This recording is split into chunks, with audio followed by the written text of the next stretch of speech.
Howdy ho! Welcome to my September reading wrap-up. I'm really excited to talk to you guys about the 9 books I read this month. That's a pretty big reading month for me. I got out of my comfort zone a little and I kind of loved it. Most of them, I'd say overwhelmingly, I really enjoyed everything I read this month. So let's talk about them instead of talking about them. Okay, the first book I read this month was The Chosen and the Beautiful by Nihibo. I really loved this book. I know that it's gotten some mixed reviews. I know that a lot of people have said it doesn't necessarily live up to what they thought it was going to be. That is just simply not the case for me. I understand where it's coming from. I guess I would say it's a little bit different than what I expected as well, but honestly it was better than I expected. I love how the author kind of upheld, I almost want to say like the literary tradition of The Great Gatsby, but inserted so much magic and feeling from Jordan's perspective, and also took it from a very feminine perspective. I appreciated because I love The Great Gatsby, but upon reading this, I realized how much of that book is like, it's about a man's world, and getting to see Jordan and Daisy's side of things, I really, really enjoyed. Everyone has said it, but I'm just gonna repeat the fact that I think I would have liked to see even more of the magical element that this author created with the paper cutting. I don't necessarily need like a background on it or an explanation of what's happening, because I like the way it was introduced and I loved every single scene where it was used, and so I just wish we had more of those scenes, and I almost wish it had played more into the end game of the novel. But beyond that, like, even that said, I appreciate how faithful it is to the story. I'm really going off about this book because I kind of feel the need to defend it a little bit, because I've seen people consistently giving it more like 2 or 3 stars, and I just want to say that for me, it was a 5-star read. It's beautifully written. The storytelling is nearly impeccable. I felt so much just in general while reading this, so I recommend it. Okay, the next book I read, actually audiobook I listened to, was The Song of Achilles by Madeline Miller. Yes, I finally got around to it. I listened to Circe either way earlier this year or maybe even last year, and I loved that. And I love this. I will say that it didn't rip me apart at the seams quite in the way I wanted it to. I really wanted to be absolutely devastated, and perhaps it is just because I knew the story and knew what was going to happen that I was not. I can't believe I'm complaining because I wasn't like sobbing at the end of this book, but that's kind of where I'm at. I mean, just some of the writing and the way it describes love, it really made me feel like love is real, so recommend it for that part. Okay, the next book I read was actually one of my most anticipated reads for this year, even though it was a YA, and that's kind of outside of my normal genre as well. This was Cool for the Summer by Dahlia Adler, and for me, it lived up to my expectations. Is it the most groundbreaking book of all time? Does it rely on tropes? A little bit. But guess what? It's a YA romance starring a bi girl who's kind of figuring herself out, and I just feel like it was good for that. I gave it 5 stars. I loved every second of reading it. The writing was so entertaining, and the characters made sense. All of their motivations, and especially the main character's motivations, I'm so sorry I don't remember her name right now. She was so relatable, like in the overthinking and panicking, and every scene where she was trying to figure out what someone else was trying to communicate to her, I was like, yes, I understand you. I get the criticism that it relies a little bit too much on some LGBT tropes, and I do think that, like, of course, the genre of LGBT literature needs books that innovate, right, and that tell new stories.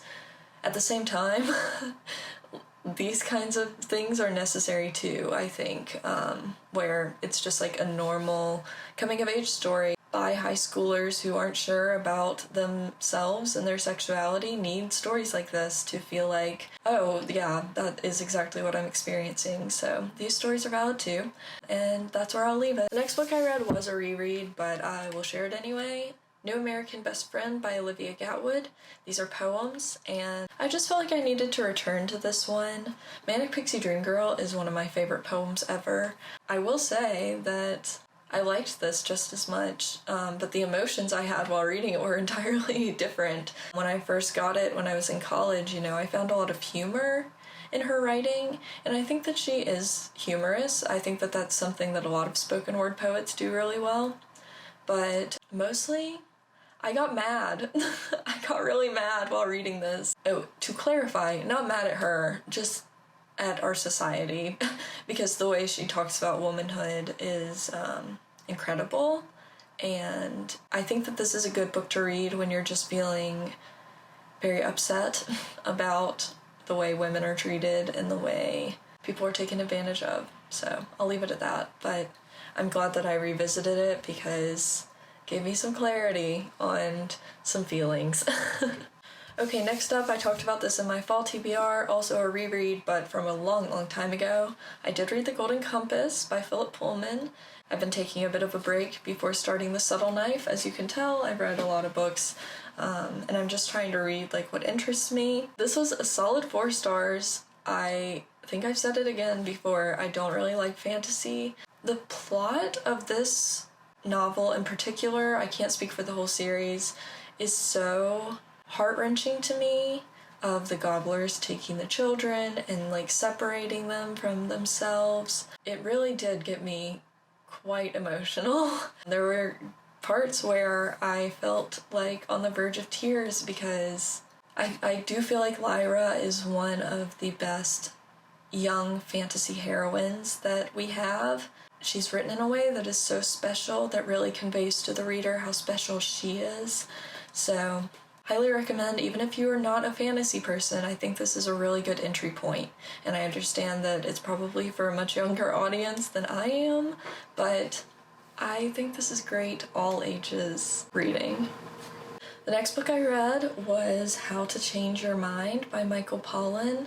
The big long subtitle, What the New Science of Psychedelics Teaches Us About Consciousness, Dying, Addiction, Depression, and Transcendence. Here we start my nonfiction train, because this really got me going on just reading about different obscure subjects. That's something to be said about the quality of this book. I thought it was really well done.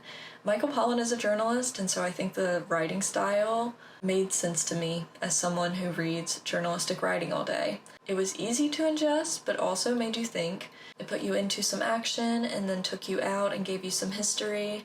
I did think that the first maybe 10-15%, I was listening to the audiobook, got a little draggy because it was just a lot of history back to back. But when you get to the part where Pollan is actually engaging with these drugs, of course, that was really interesting, but also brought up some really good points about being versus doing and existing in the moment.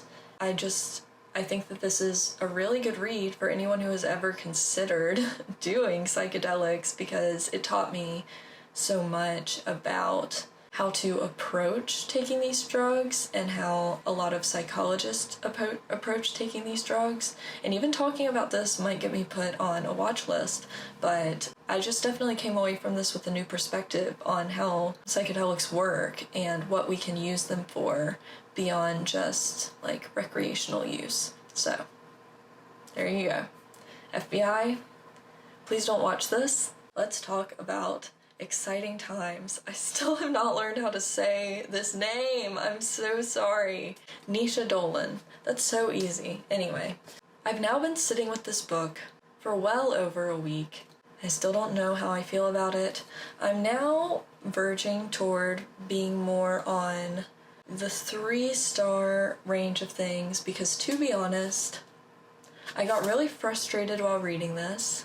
I've not been thinking about it that much. It has not stuck with me necessarily in a good way. I think part of the problem with this for me was that the first section where Ava is dating not dating. This is the whole thing. Like, there's no good way to talk about it, so please just excuse that I'm not going to be describing the relationships very well, because they transcend description, which I know that's how life works, okay? But it was really emotionally confusing to me, and I didn't like Julian, and I didn't like their relationship. And then, you know, the rest of the book after he left, enter Edith, I liked that bit more. I think just because I understood Edith a little better. I don't really get Julian. I have Julians in my real life who I don't get either. I found really interesting the literary device that Dolan used of the text messages and typing them out and erasing them and accidentally sending them. That was... It's like those sections alone, the whole time I was reading it, I was like reading for the next one. So... Again, like, this is probably more of a 3-star read, but I think literarily, I really liked it, and probably if I read it 4 years ago, it would have been one of my favorites. But I think maybe just right now where I'm at in my life, this was a really hard thing to read. I read books to escape people like this, and maybe I am people like this. Who can say? Maybe I related too much to Ava. Who can say? If you like terrible people, they're good characters, but terrible people and confusing romances and emotional manipulation, then check it out. I'm really selling it. Okay, and now let's get into my final 2 books of the year. I read Cultish, The Language of Fanaticism by Amanda Montell. I read Word Slut earlier this year, and it became one of my instant faves. I think Amanda Montell's writing is so witty and quick and insightful. It's very sharp, and I love just reading her view on things. I liked this a little bit less than Word Slut. Maybe just the topic kind of veered off in a way that wasn't as interesting to me. I felt like there wasn't as much as like what we would think of as a cult. Obviously there's some discussion of like Jonestown and Heaven's Gates. I guess it veered off a little bit too much for me into like the business and workout and capitalism category. But of course that's the point, right? Like, it's all a cult. So I still gave this 4 stars, and I still really would recommend it for anyone interested in language, but I was just a little bit more into Word Slut. But the writing still, I learned a lot, so it's a recommendation from me. I've said the word recommendation like 400 times in this video. And then the very last book I have utterly capsized me. It ripped my life apart for the entire 2 days I was reading it, and also the day after. I couldn't stop thinking about it. I think any person I saw in the day after I had read this, I made them talk to me about it. I talked to my therapist about it, and that book is In the Dream House by Carmen Maria Machado. This is a memoir about Machado's abusive queer relationship, that's very relevant. It's written in a way that is very literary and very poetic, and so it took me to a place where I had to keep reminding myself that this actually happened to someone, and this isn't just a metaphor, and it's not just a character someone made up, but someone had to actually endure this, and it almost made me feel like I was actively attempting to endure it. So, that being said, this book is incredible. I think everyone should read it. It is a memoir, and so of course a lot of these experiences are laid out in a pretty traditional story format, but each chapter is told through a new lens, a new metaphor, and draws back to that. And there's also a lot of research and a lot of pop culture discussion about portrayal of abusive relationships, portrayal of lesbians, portrayal of queer relationships, queer villains. Gosh, it's so hard to even get my thoughts straight on this, because sincerely, this book took me out. It took me through a whirl, and I'm definitely going to have to get a paper copy of it to kind of pore over it a little bit more, and then maybe we can talk about it again sometime, because honestly I just finished it a few days ago and I'm still trying to figure out exactly what I should say beyond just the fact that it's one of the most special books I've ever read. It's such it's terrible, right? Because it's such a tragedy, it's such a horrible experience that happened, but it's also like such a gift that this exists, and that Machado was brave enough to write it all down. Sorry, not to get in my feelings, but that's where this book has me right now. It has me by the throat. On that note, thank you so much for watching this video. I'm excited for a fun October of reading. I've already started some books I am thrilled about.